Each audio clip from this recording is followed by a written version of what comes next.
بسم اللہ الرحمن الرحیم۔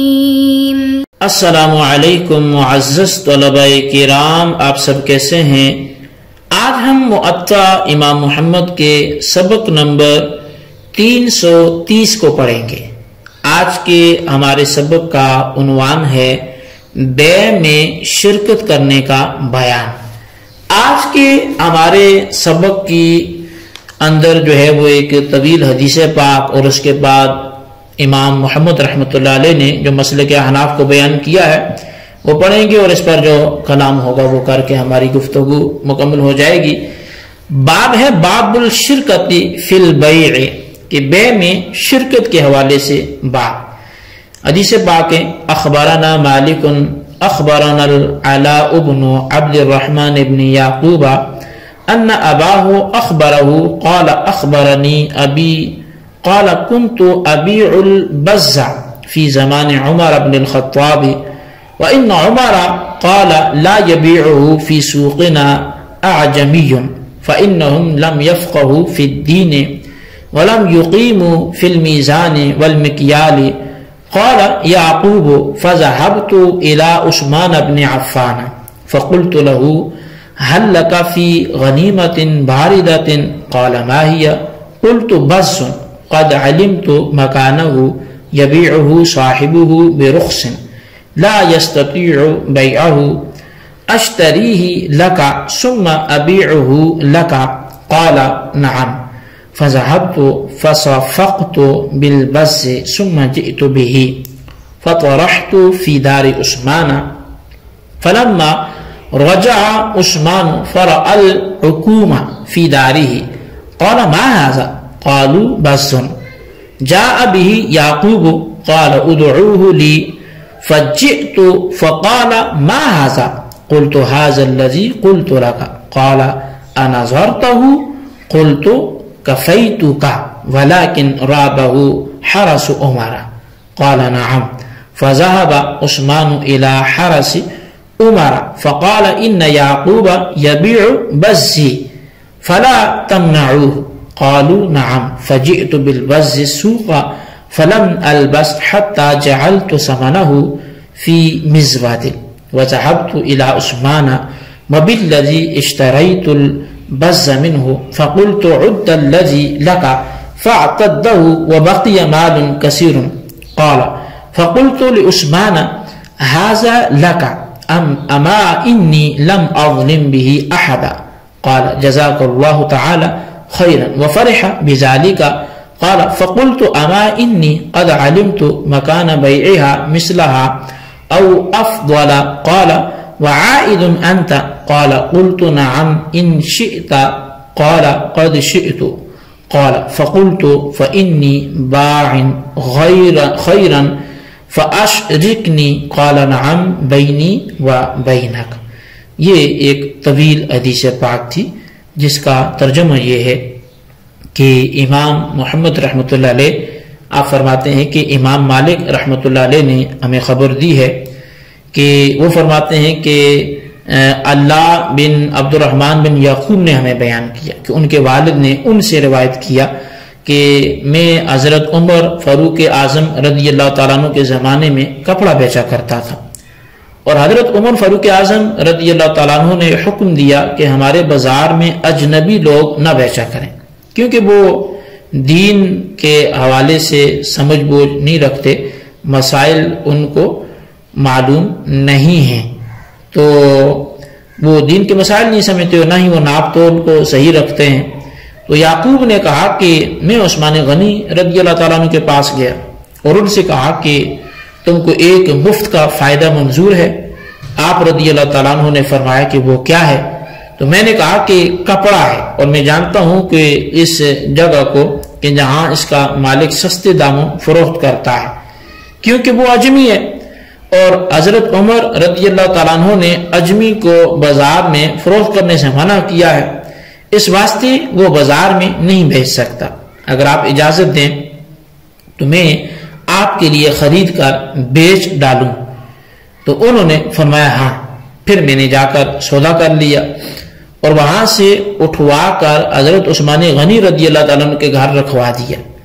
جب عثمان غنی رضی اللہ تعالیٰ عنہ واپس آئے تو آپ نے اپنے گھر میں کپڑے کے ڈھیر کو دیکھا تو فرمایا یہ کیا ہے؟ لوگوں نے کہا کپڑا ہے جو یعقوب لایا ہے۔ حضرت عثمان غنی رضی اللہ تعالیٰ نے فرمایا کہ یعقوب کو میرے پاس لاؤ۔ جب میں آپ کے پاس آیا تو آپ نے فرمایا یہ کیا ہے؟ میں نے کہا یہ وہی کپڑا ہے جس کا میں نے آپ سے ذکر کیا تھا۔ آپ نے فرمایا اچھی طرح دیکھ بھال تو لیا ہے نا؟ تو میں نے کہا آپ اس کی فکر نہ کریں، لیکن اس کو خطرے میں ڈالا ہے حضرت عمر فاروق اعظم رضی اللہ تعالیٰ عنہ کے چوکیداروں نے۔ آپ نے فرمایا اچھا؟ حضرت عثمان غنی رضی اللہ تعالیٰ عنہ حضرت عمر فاروق اعظم رضی اللہ عنہ کے چوکیدار کے پاس گئے، فرمایا یعقوب میرا کپڑا بھیجتے ہے، تم اس کو منع نہ کرنا۔ اس نے کہا ہم اس کو منع نہیں کریں گے۔ پھر کپڑے کو اٹھا کر میں بازار میں لے گیا تو تھوڑی دیر میں قیمت وصول کر کے تھیلی میں ڈال دی، اور میں اس قیمت کو لے کر اس آدمی کو بھی ساتھ لے کر کہ جس سے میں نے کپڑا خریدا تھا عثمان غنی رضی اللہ تعالیٰ عنہ کے پاس آ گیا اور اس کو کہا کہ تم اپنے روپے شمار کر کے لے لو۔ اس نے اپنا حق لے لیا اور بہت روپیہ بچا۔ میں نے حضرت عثمان غنی رضی اللہ تعالیٰ عنہ سے کہا کہ یہ آپ کا مال ہے اور میں کسی کا حق نہیں مارنا چاہتا۔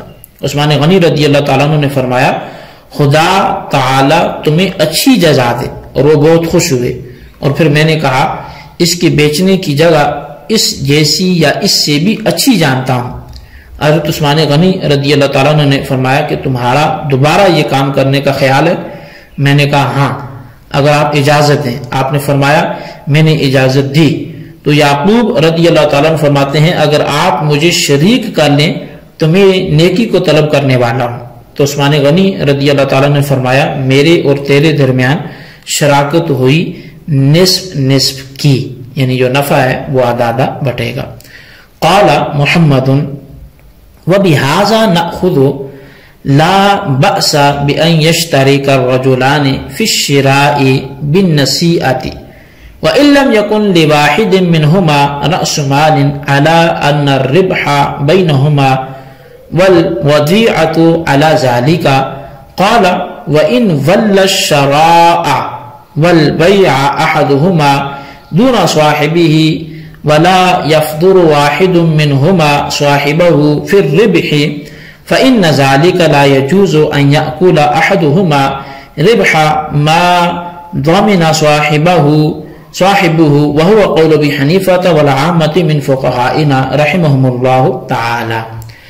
امام محمد رحمۃ اللہ علیہ فرماتے ہیں کہ اسی پر ہمارا احناف کا عمل ہے، اس میں کوئی حرج نہیں ہے کہ دو آدمی ادھار خریدنے میں شریک ہو جائیں اگرچہ ان میں سے کسی کے پاس مال نہ ہو، اس شرط پر کہ نفع ان کے درمیان تقسیم ہوگا اور نقصان بھی ان دونوں پر ہوگا۔ جب ایک شخص خرید و فروخت کا ذمہ دار ہو اور دوسرا کچھ بھی نہ کرے تو ان میں سے کسی ایک کو بھی نفع میں زیادتی نہیں دی جائے گی، کیونکہ یہ جائز نہیں ہے۔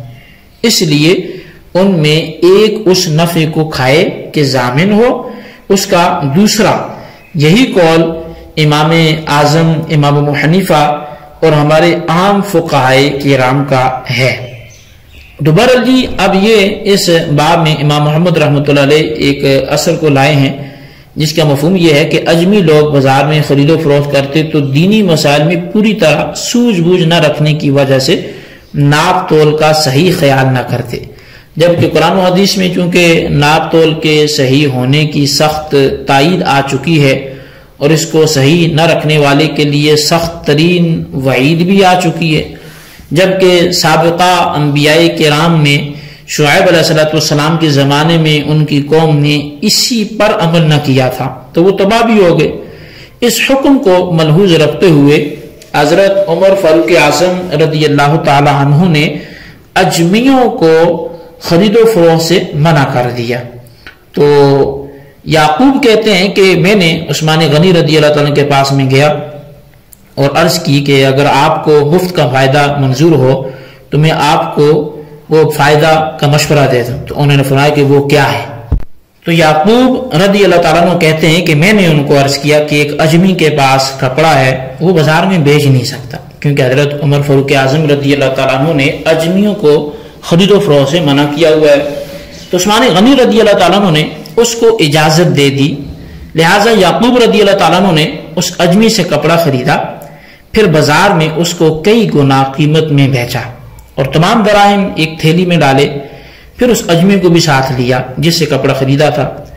عثمان غنی رضی اللہ تعالیٰ عنہ کے پاس حاضر ہوئے تو حضرت عثمان غنی رضی اللہ تعالیٰ عنہ کے سامنے یعقوب نے اس اجمی کو کہا کہ جتنے روپے تمہارے بنتے ہیں وہ اس تھیلی سے شمار کر لو۔ اس اجمی نے جتنے میں کپڑا فروخت کیا تھا اتنے دراہم وصول کر لیے اور تھیلی میں بہت زیادہ دراہم بچ بھی گئے۔ تو حضرت یعقوب رضی اللہ تعالیٰ عنہ نے عثمان غنی رضی اللہ تعالیٰ عنہ سے عرض کی کہ ان دراہم میں میرا کوئی حق نہیں ہے، کیونکہ میں نے آپ کے لیے خریدا اور آپ کا ہی وہ کپڑا سمجھ کر اس کو فروخت کیا، میری حیثیت فقط ایک وکیل کی ہے، لہذا میں کسی کا حق نہیں مارنا چاہتا، یہ جتنا مال بچا ہے یہ سب آپ کا ہی ہے۔ عثمان غنی رضی اللہ تعالیٰ عنہ اس کی اس ایمانداری اور وفاداری پر نہایت خوش ہوئے۔ اس کے بعد یعقوب رضی اللہ تعالیٰ عنہ نے حضرت عثمان غنی رضی اللہ تعالیٰ عنہ سے عرض کی کہ جہاں میں نے اس کپڑے کو فروخت کیا ہے جس سے یہ کثیر نفع حاصل ہوا ہے، میں اس کے مقابلے میں ایک اور ایسی جگہ جانتا ہوں کہ جس پر اس کپڑے کو فروخت کیا جائے تو اس سے بھی زیادہ پیسے ملیں گے۔ تو حضرت عثمان غنی رضی اللہ تعالیٰ عنہ نے فرمایا کیا تمہارا دوبارہ بھی یہی کام کرنے کا خیال ہے؟ تو حضرت یعقوب رضی اللہ تعالیٰ عنہ نے کہا کہ خیال تو ہے، لیکن اس صورت میں اب جو کپڑا میں خریدوں گا پھر اس کو فروخت کروں گا تو اس میں آپ مجھے بھی شریک کر لیں، یعنی نفع ہمارے درمیان ہو۔ تو حضرت عثمان غنی رضی اللہ تعالیٰ نے فرمایا کہ یہ مجھے منظور ہے، لہٰذا ہم دونوں نفع میں برابر کے شریک ہوں گے۔ تو امام محمد رحمۃ اللہ علیہ اس طویل اثر کو لکھنے کے بعد اس اثر کی توضیح اور تشریح کرتے ہوئے فرماتے ہیں کہ اس اثر سے یہ بات ثابت ہوتی ہے کہ دو آدمی شراکت کر سکتے ہیں اگرچہ ان کے پاس اپنی کوئی جمع پونجی نہ ہو، یعنی دونوں ہی ادھار مال لے کر اس کو فروخت کریں اور نفع حاصل کریں اور پھر اس نفع میں شریک ہو جائے تو یہ جائز ہے، لیکن یہ شرط ہے کہ جیسے وہ نفع میں شریک ہیں اسی طرح وہ نقصان میں بھی شریک ہوں۔ کیونکہ مثال کے طور پہ جب ایک آدمی کسی کو بے میں اپنا شریک کر لیتا ہے اور پھر وہ ادھار مال لے کر اسے فروخت کرتا ہے تو تمام تر ذمہ داری اپنے ذمہ ڈالتا ہے، تو پھر کیسے ہو سکتا ہے کہ دوسرا آدمی جس نے کچھ بھی نہ کیا ہو وہ نفع میں تو برابر کا شریک ہو مگر نقصان میں شریک نہ ہو؟ تو شرعاً ایسی بے باطل ہوتی ہے۔ ہاں اس کے جواز کی یہی صورت ہے کہ جیسے وہ دونوں نفع میں باہم شریک ہیں تو اسی طرح وہ دونوں ہی نقصان میں بھی باہم شریک ہوں۔ اور امام محمد رحمۃ اللہ علیہ فرماتے ہیں کہ ایسی صورت کے جواز میں امام اعظم امام ابو حنیفہ رحمۃ اللہ علیہ فرماتے ہیں ایسی صورت کے جواز میں ہمارے امام اعظم کا بھی یہی قول ہے اور ہمارے عام فقہائے کرام کا بھی یہی قول ہے۔ اور اس کے علاوہ اس اثر میں ایک یہ بات بھی گزری ہے کہ حضرت یعقوب رضی اللہ تعالیٰ عنہ نے حضرت عثمان غنی رضی اللہ تعالیٰ عنہ سے کہا کہ مجھے یہ خوف ہے کہ عمر فاروق اعظم رضی اللہ تعالیٰ کے چوکیدار مجھے خرید و فروخت سے منع کر دیں گے، تو اس لیے آپ حضرت عمر فاروق اعظم رضی اللہ تعالیٰ عنہ کے چوکیداروں کو کہہ دیں کہ وہ مجھے مال فروخت کرنے سے منع نہ کریں۔ حضرت عثمان غنی رضی اللہ تعالیٰ عنہ نے حضرت عمر فاروق اعظم رضی اللہ تعالیٰ عنہ کے چوکیداروں کو کہہ دیا کہ یعقوب رضی اللہ تعالیٰ عنہ میرا مال بیچتے ہیں، ان کو منع نہ کرنا۔ اس کا معنی یہ ہے کہ حضرت عثمان غنی رضی اللہ تعالیٰ عنہ نے عمر فاروق اعظم رضی اللہ تعالیٰ عنہ کے چوکیدار کو جا کر کہہ دیا کہ یعقوب رضی اللہ تعالیٰ عنہ کو بھی اجمی سمجھ کر مال بیچنے سے منع نہ کرنا، کیونکہ یہ میرا مال بیچتے ہیں اور یہ مسائل شرعیہ سے واقف بھی ہے، اس لیے اس کو منع نہ کرنا۔ لہٰذا انہوں نے عثمان غنی رضی اللہ تعالیٰ عنہ کے فرمان پر پھر ان کو منع نہ کیا۔ تو چونکہ پہلے جو اجمی شخص تھا اس کو اجمی ہونے کی وجہ سے کہ وہ دین سے دور تھا، شریعت کو اسے علم نہیں تھا، خرید و فروخت میں اس کے مسائل تھے، تو اس کو اس لیے منع کیا گیا تھا، تو کہیں یہ یعقوب کو بھی اس لیے منع نہ کر دیں، تو اس لیے آپ نے پھر اس کی وضاحت کر دی کہ یہ میرا مال بیچتا ہے، اس کو تم نے منع نہیں کرنا، یہ واقف ہے، اس میں وہ عذر موجود نہیں ہے جو کہ اجمی میں تھا۔ تو بہرحال یہ ہمارا آج کا سبق تھا جی، اس کو آپ اچھی طرح سمجھیں، اس کے خلاصے کو اپنے رجسٹر پہ ضرور لکھیں۔ اللہ تعالیٰ سے دعا کرتے ہیں جو ہم نے پڑھا سنا اسے یاد رکھنے کی توفیق نصیب فرمائے، آمین بجاہ النبی الامین صلی اللہ علیہ وسلم۔